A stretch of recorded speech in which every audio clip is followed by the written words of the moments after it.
2, 1. 7 things you probably didn't know you need to know. I'm Jamie East and this is the Smart 7. Good morning everybody, it's Friday the 28th of August and it's International Bow Tie Day. And a big happy birthday to David Soul, Sheryl Sandberg, Shania Twain and Florence Welch.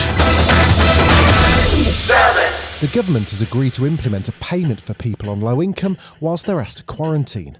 Matt Lavish Holidays Hancock is here with his tan to explain. The big picture is we've got to make sure that we get as many people as possible successfully going through that NHS test and trace system. And one of the challenges that has come back on the ground is to get that figure even higher. Is for people on low incomes to make sure they get extra support if they're going into self-isolation. And if you are planning on a bank holiday weekend getaway, bad news as Switzerland, the Czech Republic and Jamaica have all been added to the 14-day quarantine list. Meanwhile, a Ryanair flight from London to Pisa was delayed when a passenger found out by text that he tested positive for COVID. The crew in hazmat suits removed him from the plane and cleaned the area where he'd been sitting. The worst part is because he hadn't brought his own hazmat suit, he's ended up having to pay an extra £400. We're joking, of course. Or are we?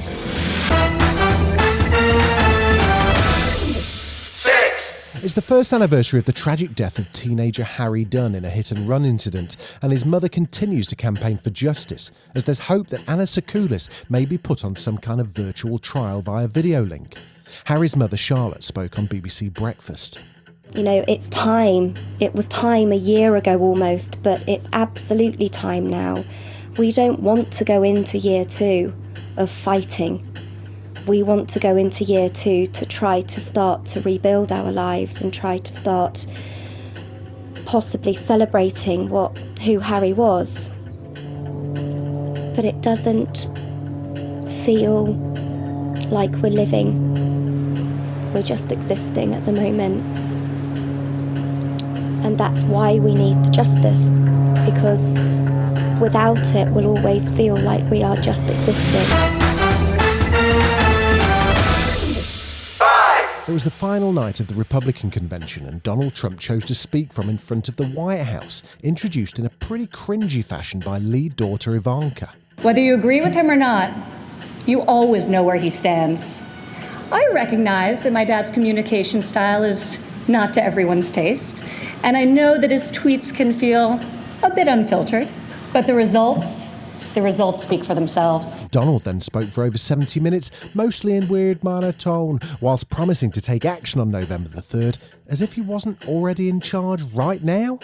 And on November 3rd, we will make America safer. We will make America stronger. We will make America prouder. And we will make America greater than ever before.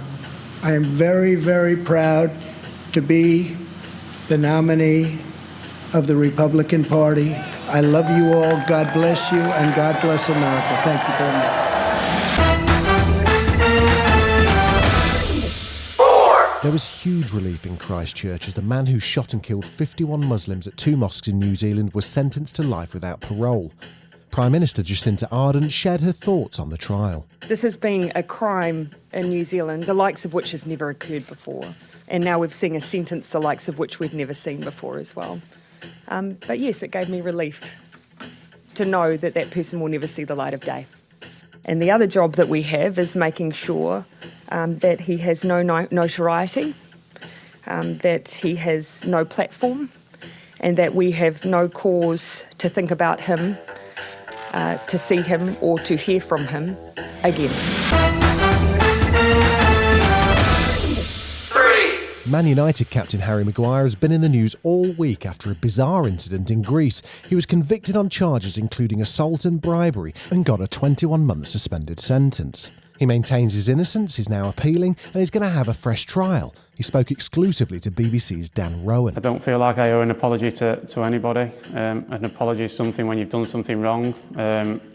Do I regret? I regret being in the situation. I don't wish it on anybody. Obviously the situation has made it difficult. I play for one of the biggest clubs in the world, so I regret putting the fans and the club through this, but I did nothing wrong.